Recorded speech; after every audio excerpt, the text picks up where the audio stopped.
Basically, as I said, I started out by writing content, but later on I decided to combine my writing skills and my passion for programming along with my teaching experience, and I started creating online course content to teach programming.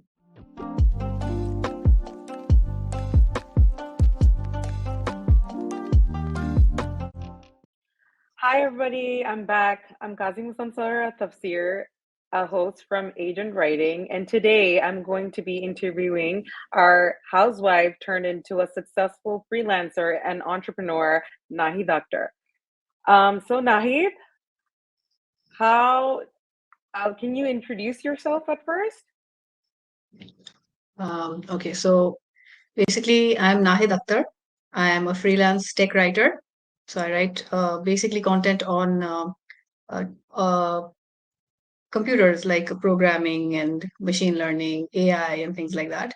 So I'm a tech writer as well as a programmer, and I'm also an online course creator. I work currently mostly I'm focusing on instructional design. So I design courses on programming. And this could be for children as well as for adults. On Upwork, I am a top rated plus freelancer. And also I got an expert vetted badge on Upwork. I've been working on it on the platform for more than 6 years. And just recently, I've started my own digital agency. So this is basically my introduction. Oh, okay. That's impressive. So, how did you get started in freelancing and what motivated you to pursue it as a career? So before I started freelancing, I used to be a teacher. I've been a teacher for more than 10 years. So that's why my area of specialization is mainly since I have an MS degree from Brack University in computer science, and I've been teaching for 10 years. So I combined basically my experience as well as my education, and that's why I specialize mainly in developing educational content on IT topics like programming, machine learning, artificial intelligence, and web development. My life basically started in Dubai, United Arab Emirates. I grew up there and I lived there for almost 22 years. And so after I got married, basically I came here. So basically, growing up, I was always very ambitious. I always wanted to do big things. And from a very young age, I was always attracted to the idea of being financially independent and not having to ask for money, whether it's for from my husband or from my parents. And I used to be good at studies as well, and I love to work on the computer. I always loved learning new things, but be from our culture, at that time it wasn't all that progressive towards ambitious women, so I couldn't go very far career wise, even though I was growing up in a place like Dubai, which was very rapidly progressing. So after completing my BSc in computer science, I got married and I settled in Bangladesh. And after that, of course, I got busy with family life, child rearing, the usual housewife stuff. So in between, I did continue my teaching career when my son grew up a little bit. I have one son who's now 16 years old. So when after he grew up a little bit, when he was I think 3 or 4 years old, I renewed my career in teaching. I used to teach in Dubai as well, and after getting married, I quit for a few years, and then after my son grew up, I continued my teaching career. But as my husband's job required me to move from one part of Bangladesh to another with frequent postings, each job of mine lasted for like just 2 to 3 years maximum. And so each time I had to relocate to a new city, get a new job, and then again work hard, prove myself. It takes time to prove yourself. So each time, I have to keep doing this over and over again.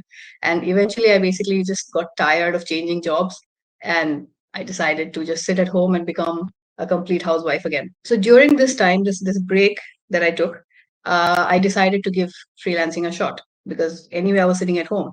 So I went ahead, I opened an account on Upwork. I got to know from some people, from, some friends that you could do things like this. You could freelance, open an account on Upwork, and you can get your money transferred directly to your bank account.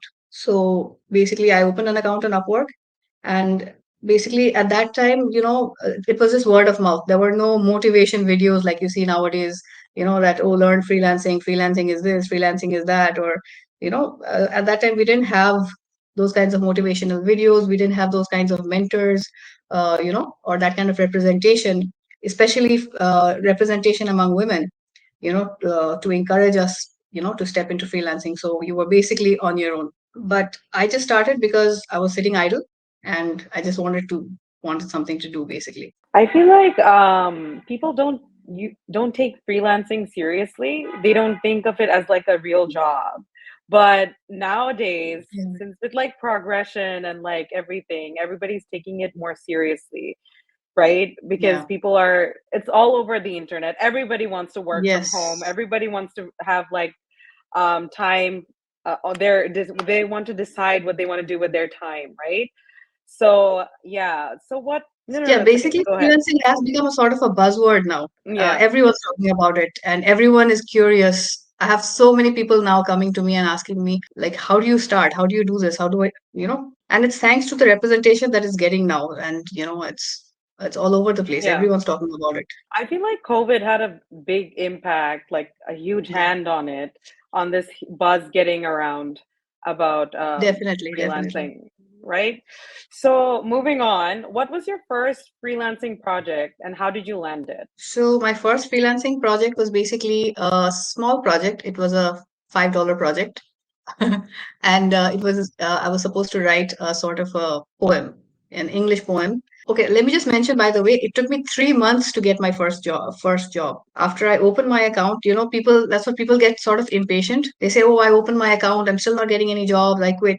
But it takes time. So the first time I opened my account, I wasn't getting any jobs. I sent a lot of proposals, but I still wasn't getting any response. After 3 months, I basically gave up by then, and I think we had gone to my husband's like my to my in-laws' place for holidays, and all of a sudden, I see that I got a response, and it was for from this Chinese woman who wanted someone to write a sort of a book, a children's book, in the form of a poem. So it has to be rhyming sentences and things like that. So she wanted this written, and she was gonna pay $5 for it, and I was like, what the heck? At least I have something to do now. So I sat up all night and, I worked on it, and I think it was a 3-page poem, and I submitted it. Like within one night, I finished it off because I was so excited. I submitted it, and, she instantly gave me my $5. So the excitement was because, it's just $5 is like how much? It's, I think, just 500 taka. But for me at that time, it didn't mean 500 taka. It just meant, that this is possible. I can move forward with it. I can do something with this. So that was my first job, basically. So basically after you got your first job, did you like, was it like, were you pouring with jobs after that, or like what did you do to get further projects in your hands? It takes time. For the first job, it was 3 months, right? The gap. After I did my first job, I think after 1 month, I got the second job. And then the frequency started like increasing, and the time frame between the jobs started reducing. And then So at one point, you see you're getting lots of offers from everywhere, and you don't know, like, which one to select or which one to say no to. So this takes so time. it's just about like getting started. You have to start somewhere, right? So Exactly. yeah. So that is the thing, So basically. If you have enough work, like when a person wants to hire someone on these freelance platforms, they want to see what they've done, right? So in the beginning, obviously, you don't have any experience to show. There's no, like, jobs completed there. But then once you've done one or two jobs, people come here, they see, okay, you've completed this many jobs, and then there's something called a job success score on Upwork. I don't know about the other platforms, but on Upwork, there's something called a job success score that they give you. Each time you complete a project, your job success score increases.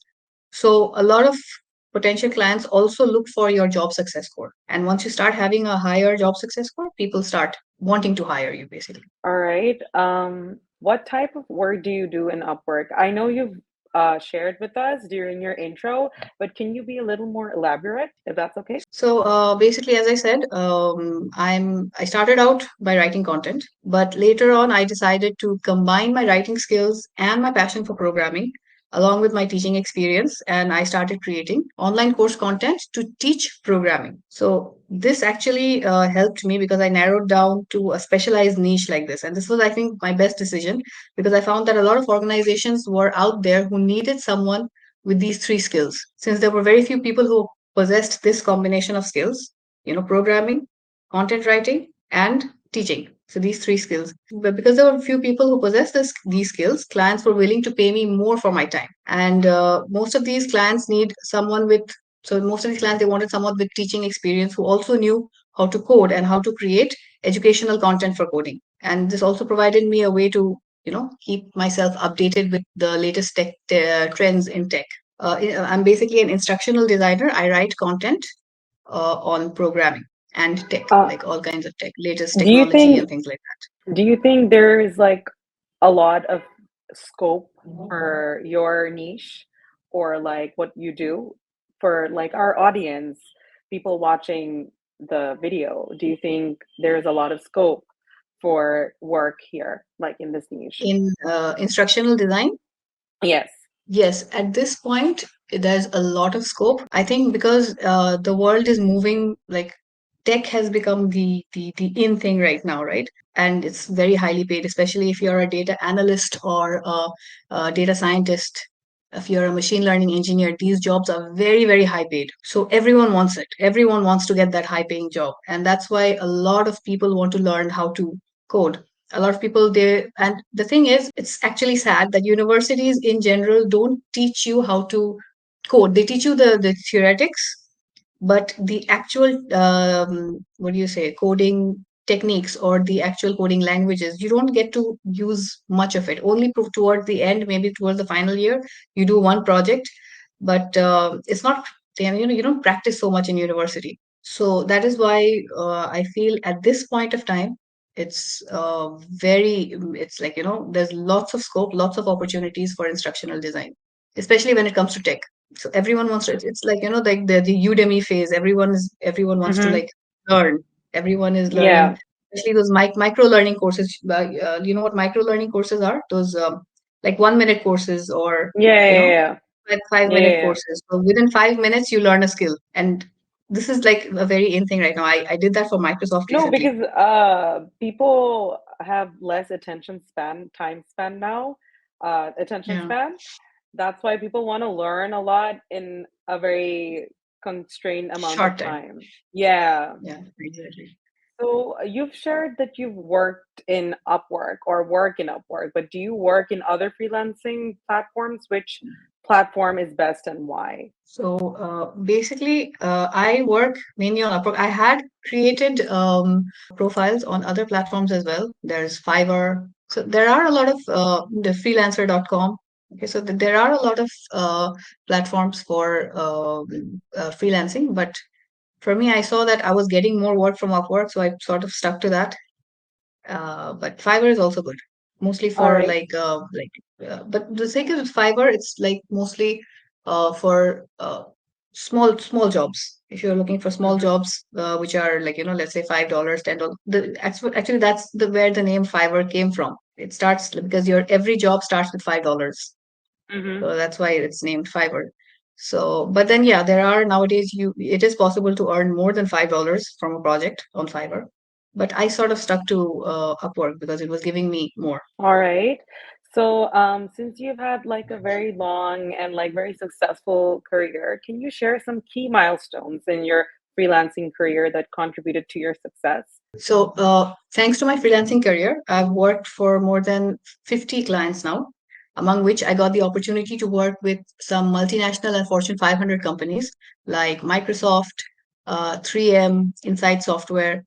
And I've also authored several tech blogs and have successfully running online courses on Udemy, Udacity, and other platforms. Besides this, I think for the past 3 years, I've been getting a good amount of recognition from in the form of different kinds of awards. For example, in 2021, I received the BASIS National Outsourcing Award in the Female Outsourcing Professional category. So this year, I received the National Digital Bangladesh Day Award. Oh, besides this, I've also created some courses that are currently being used in several US schools to teach their students how to code. I've created courses in data science and machine learning that are being used to teach students in the UAE. Some of my recent learning materials on AI are also going to be introduced to school students all over India. So basically, I hope to also introduce something like this someday within my own country too, within Bangladesh too, if I get the opportunity. I've also partnered with a Malaysian company as a subject matter expert, helping them review course content for an AI training program to be used by Microsoft. And another big milestone in my life has been the opportunity to work with the National Skills Development Authority. So, the National Skills Development Authority, NSDA, is a Bangladesh government agency under the Prime Minister's office. And this authority is responsible for the approval and evaluation of all the skill development projects of the government. I got to be a part of their CBC curriculum, part of their competency standard validation committee for the CBC curriculum on content writing. So basically, I helped them review the curriculum that was created to teach content writing for a skill development project of theirs. So these are basically the milestones so far. Hope to have many You've more. you've done so much, and that's so inspiring. You've done multiple projects.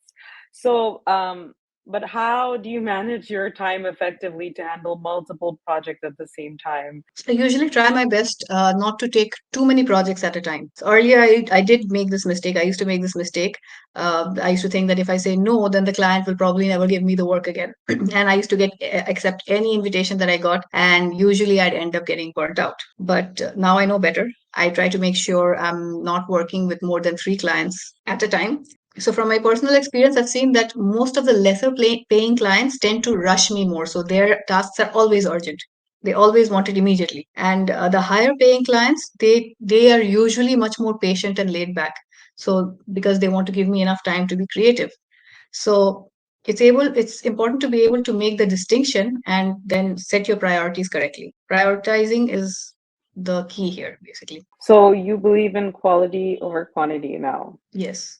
But it used to be different when I started Yeah, out, I obviously. feel like that's everybody when they start out something that they want to do everything at the same time, they're gonna make the most out of it, right? So, So do I you guess have this a comes with specific? experience. When you start out, also your rates are less. Like when I started Yeah. out, I was like my rates were like $5 or something like that. And then when you are a little more experienced, you start charging more for your time.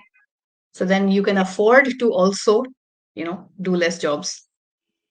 So, what do you suggest our audience or like the new people who are just starting off with their freelancing career? Do you want them to focus on like urgency over importance or importance over urgency for those who are just starting out? So when you're just starting out, you don't have much of a choice, quite Yeah. frankly. So at that time you don't get to choose whether you're going to choose urgency over quality or not. But Mm-hmm. as a rule of thumb, it's always a good idea to make sure you spend more time on projects which are like, what do you say, which are higher paying and also which are more important, which are going to be good for your future, basically. All right. Do you have a specific routine or schedule that you follow to stay productive? Because Yeah. freelancing requires you to like stay in front of the screen all the time. So how do you manage to like stay productive? Because there's no So time, this is a right? There's no timetable. yeah. So this is basically a big challenge, especially when you don't have a boss over your head, right? You're all on your own, and you have to, what do you say, you have to create your own schedule. There's no not going to be someone telling you over and over again, did you finish the project, when are you submitting? You don't have someone over your head for that. It's very easy to procrastinate and become unproductive when you're freelancing. But the key to being your own boss basically is self-discipline. You have to be able to push yourself. Of course, everyone has those days when they feel unmotivated to work. So what I usually do, I have those days too. So what I usually do is I use the Pomodoro technique when on those days when I'm unmotivated or unfocused. I'm finding it difficult to focus. Have you ever heard of the Pomodoro technique? Pomodoro technique. No, I haven't. Can you please share it with me and our audience? So basically, it goes like this: you set your timer for 25 minutes. You can use your phone or anything, and focus on a single task, just one small task. Try to get that done until the timer. So you have to keep working until the timer rings. So you know at the back of your head that after 25 minutes, I'm going to be able to stop working. So you work for 25 minutes, and then when the timer goes off, take a break. You can take a 5 minute or 10-minute break. You can go get up. You can listen to some music. Do whatever you want during that time. Okay, and then after 10 minutes, come back, and then again set your timer for 25 minutes, and again keep working. So in this way, what you're doing is that you're telling your mind, it's 25 minutes. What's the big deal? I'll get that break again eventually. And during those 25 minutes, you're completely focused on the task. So at least something gets done. Procrastination, it stems from the fear of starting something, right? Because you're afraid, okay, how do I start? I've got so many things to do. How am I going to do it? It's usually because of this. But once you get started, then it becomes easier to keep going. So the Pomodoro technique has helped me during those times. I am a sort of a writer, so I do get writer's block as well. But this technique has helped me a lot of times. Just sitting and trying to do something, because since you're sitting in front of the computer, you know, you have to do something, right? So you end up getting the work started. Once the work starts, it becomes easier to continue. Another thing That, is it also helps to have a designated place to work. So an office table with a comfortable chair would be great. So every time you sit at your table, automatically your brain, it knows that you have to start working. It's on work mode now. So on some of those days when you feel like, sometimes, sitting at home, you get kind of the environment becomes a little less stimulating. So during those times, you can shift places. You can go to a co-working space. There are so many co-working spaces now in Bangladesh, in Dhaka, and I think in other places also, in other cities also. So co-working spaces are a good idea because there you can see other people working and you can get motivated from that. And also another good thing about that is that you get to meet other people and build your network by talking to them. And of course, if all else fails, coffee always does the trick. so that's something that I'm going to take from this interview. I'm definitely going to try out that technique because I have trouble focusing at times. But since like you do multiple projects, you have a personal life, right? So how do you balance your work life and personal life as a freelancer? Again, this is all about priorities. So you have to prioritize that. As I said in the beginning, I did make that mistake of taking on too much work. I used to be always working, always on my computer. And yes, I did ignore my family to a certain extent because I got so excited with, finally getting to work and to earn money and this and that. But then I realized later on, no, the family is more important. So it's you have to prioritize that first. All right. What strategies do you use to consistently attract new clients and projects? So I always try to keep in touch with the newest job trends. It's important to identify which line of work will be most profitable for you, and also to predict when a particular line of work is possibly going to lose value. For example, right now, jobs related to AI are really hot, right? So it's important to understand how you can integrate your current line of work with AI so that you can provide some added value to your clients. And most important thing is to be eager. You have to be eager to learn new things and find new opportunities to learn and to grow, to build up your skill. Also, maintaining a good portfolio of projects and a clean client feedback record also helps attract new clients and projects. So, a final tip that I will give is to try and specialize your niche. So, this works wonders in doubling or tripling your income. The more you specialize in something, as I said, I also narrowed down my niche, right? Right? I started with content writing and then I started writing content for online courses. And now I started writing for uh, content for tech, and then I started writing courses for online on programming. So basically, narrowing down your niche usually helps you in doubling or tripling your income. The more you specialize in something, the more a client will want to hire you, and the more money you can charge for your expertise in that area. So basically, if you try to be a jack of all trades and put your hands everywhere, chances are that you will end up becoming average in everything. Yeah, that's something our audience should like definitely take. Can you share any tips for creating a standout freelancer profile on platforms like Upwork or Fiverr with examples? So, one of the most important tips is to make sure that you have your profile nicely organized. Don't make it too cluttered. A lot of people, they put in, like, everything that they've done, and make it look really, really long, and nobody really wants to read that. Keep the work experience and qualifications that are most related to your line of work. And your profile overview should not be a big story, basically. Try to keep the information that is important first so that the client wants to read the rest. Okay, so a great Can portfolio. you give us an example of like how your overview should look like with like a few sentences? You can read it out from your own profile if you want to. Okay. So basically, for me, which are my biggest flexes? Basically, my biggest flex is that I have 5+ years experience in instructional design. So because I want to attract clients who want me to do instructional design because I can charge them more for it, right? So in the beginning, I write that I have an MS in computer science and 5+ year experience in instructional design, primarily in tech content and curriculum. I also mention that I'm top rated plus and expert vetted.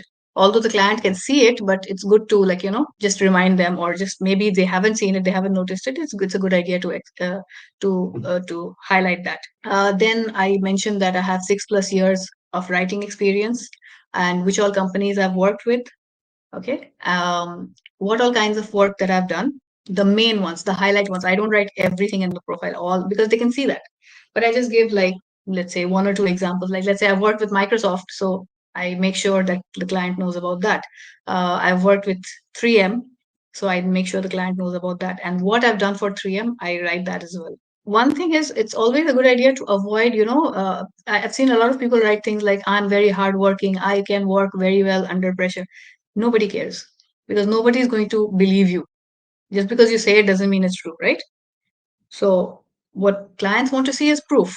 They want to know what have you done that matches their requirement. So that is what's most important. You have to put a good portfolio together, and you have to also write down what all work that you've done that is only in that area of your expertise. So this is how you can create a good Upwork profile. So, how do you establish and maintain good relationships with your clients? Most important is you have to be able to meet deadlines. Okay, so you have to meet deadlines, you have to meet client requirements. That is, there is no way out of there. You have to do that. So you have to make sure you meet deadlines without compromising on quality. Clear communication is very essential. It's human. You're a human being. It's possible that you're running late. Maybe you're not able to submit the work during the time frame that you had promised. So make sure your client is well prepared for it in advance. Don't say it just one day before your deadline. You say, oh, I'm sorry, I don't think I'll be able to submit the project tomorrow. No, keep them informed. Keep clear communication with the client. Always be transparent. And also, another thing is, it's important to give realistic timelines. So when a client asks you, by when can you complete this project? So obviously, we usually tend to feel that maybe the client is going to get angry if we take too much, if we tell them that it's going to take, let's say, a lot of time. Or if we give them a long time timeline, then they might get angry, or they might say that, no, no, then I won't give you the job. But it's important to give realistic timelines. If there is a need, you can tell them that this is why it is going to take this much amount of time. So be as transparent as you can and try to give as realistic timelines as you can. And also, again, as I said, you're a human being, you have a family, let's say. Something might come up where when you need to take a break or some time off, some sort of personal emergency, or even if it's not an emergency, even if it's something like, let's say, someone in your family needs you. So it's always a good idea to let your client know. Keep that communication open. Say you're on a long-term project with a client, and you need to go on a vacation, or you've planned something with your family. So it's always a good idea. What I always do is, this is actually the fun thing about freelancing, that you are your own boss. You can just take your leave when you want. No, you don't need permission. You don't need to ask your boss, sir, I need to take it off.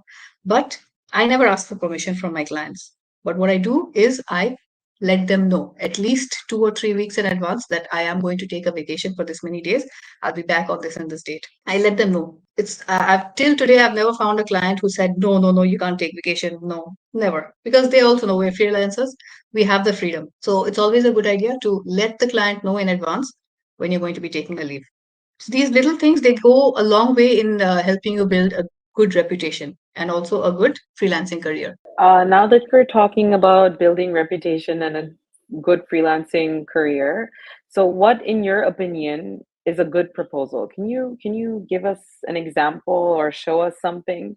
So a good proposal always starts with a good intro, especially in platforms like Upwork, which has become very competitive now. It's very important to make sure that you catch the clients attention within the first two lines. So the first two lines that you write are the most important lines that you're going to write, right? So I'll show you an example. So this is the kind of cover letter that I used to write before, and this is the kind of cover letter or proposal that I write now. So things have changed a lot. Earlier, what I used to do is I used to write down, okay, I've gone through the description and I feel like that I would be the perfect candidate for the job. And then I would write these long things. And these used to work at that time. So I used to write each and every, like, not each and every, but at least three or four jobs that I have, that is closest to the proposal or to the job that, I'm applying for. Like this one, for example, is for a IT micro courses. So they're looking for someone to design IT micro courses. So I told them that I've worked with one organization where I created a course on Python programming, and I gave them a sample here. Again, I wrote a script for web development, and given a sample here. So I've given 4 or 5 projects that I've worked on along with a sample. That's most important. And in the first line, basically, you have to convince, as I said, in the first line, you have to convince the person that you're right for the job. So in the beginning itself, you have to tell them, like for example, I've written here, I have an MS in computer science, and I have been teaching computer science to both children and adults.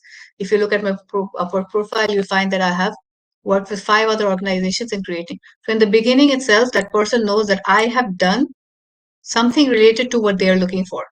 Okay.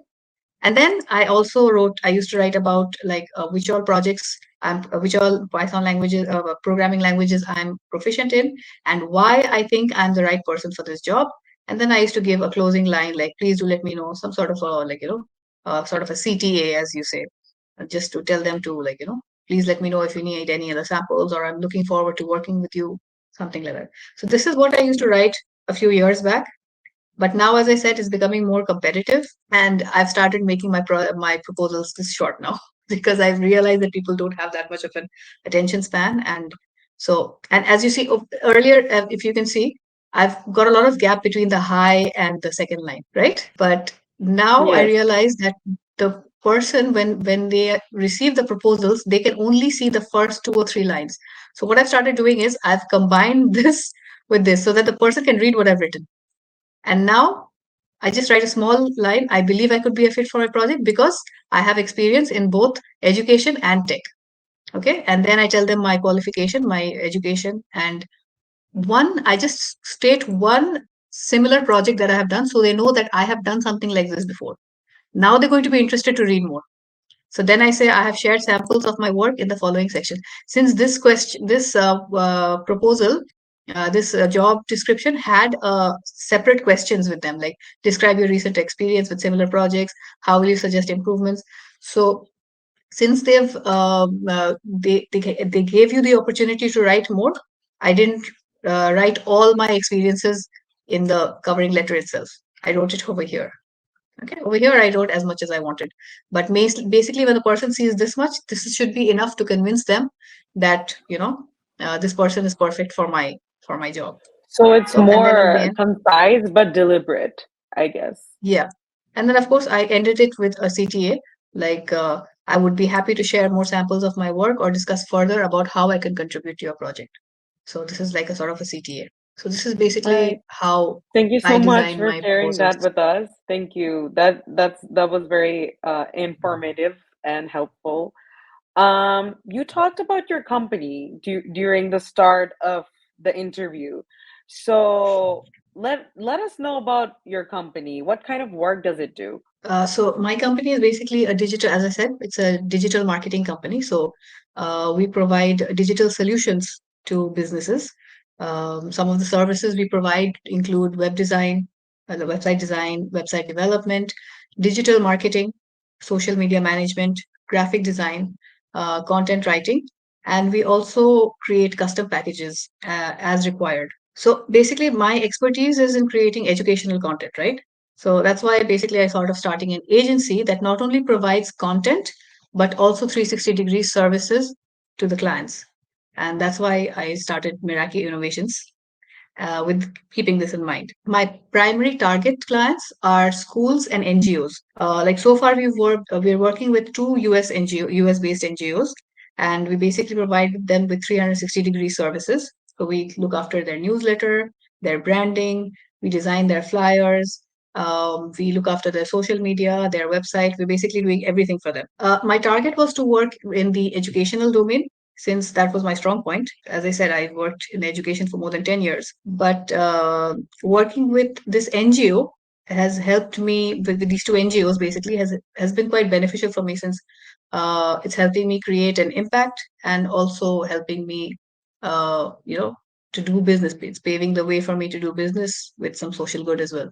You've come very far, but are there any regrets that you have in your like throughout your journey, like in your journey? Do you have any regrets? Yeah, of course, everyone has regrets. One of my biggest regrets was, not in the beginning, obviously, not giving enough time to my family. This is actually my biggest regret because I think I've been working too much. I burnt myself out. And I tend to do this a lot. And I'm trying, even now, I'm trying my best to make sure that, my family comes first. But as I said, now, since now I'm doing my freelancing work and at the same time, I started my company as well.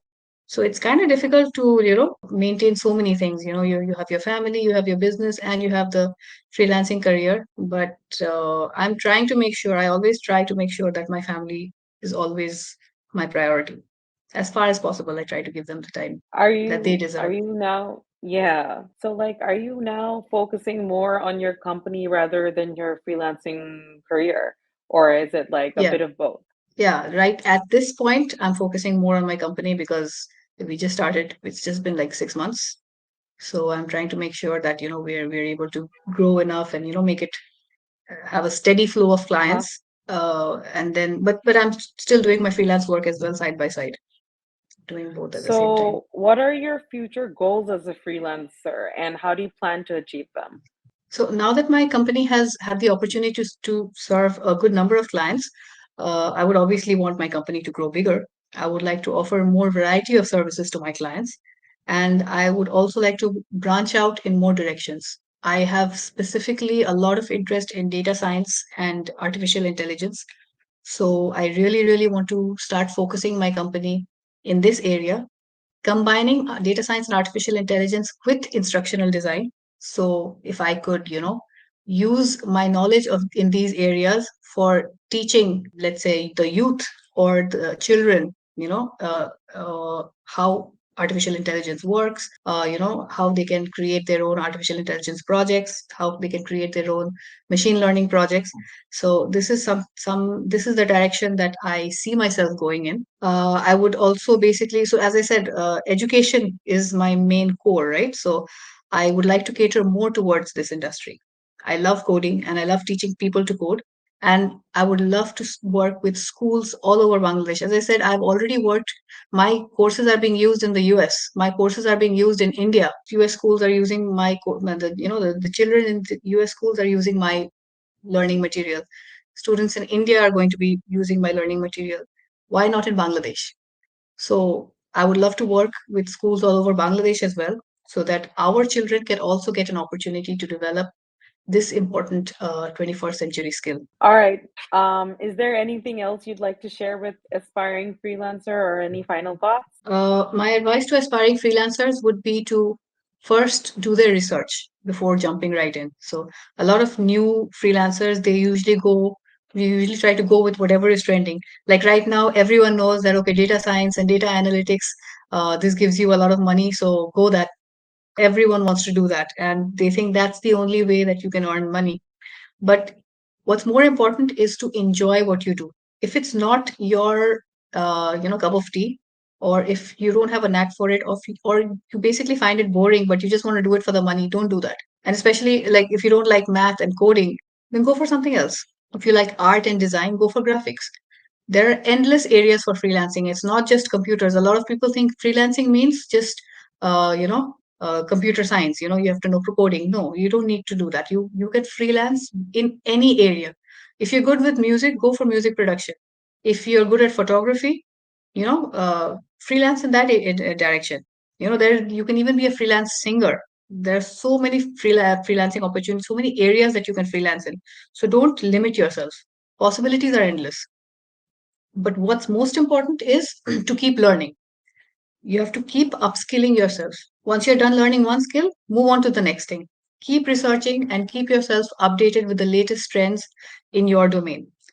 Even now, basically, I'm in even now, as I'm saying, I am doing so many things, right? I'm doing my my jobs, my freelancing job.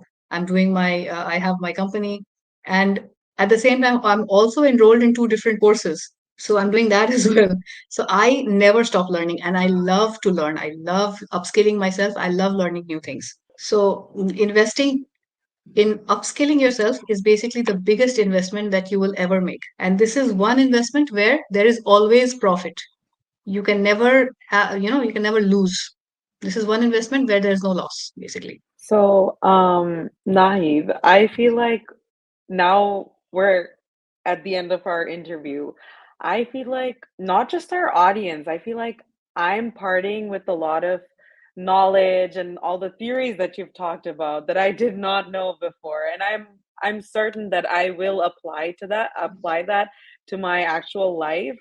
So thank you so much for joining us. Your journey, your career, everything is so inspiring. And I hope our audience also gets inspired from your story and they also jump in to whatever freelancing career they want to hop on. So thank you so much, Nahid. And Thank you. that's about it. Thank you very much.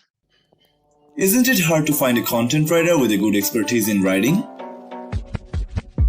No need to worry. Agent Writing is now here to provide you high SEO content that will rank surely. Along with that, you can find the finest writers in different fields of knowledge here.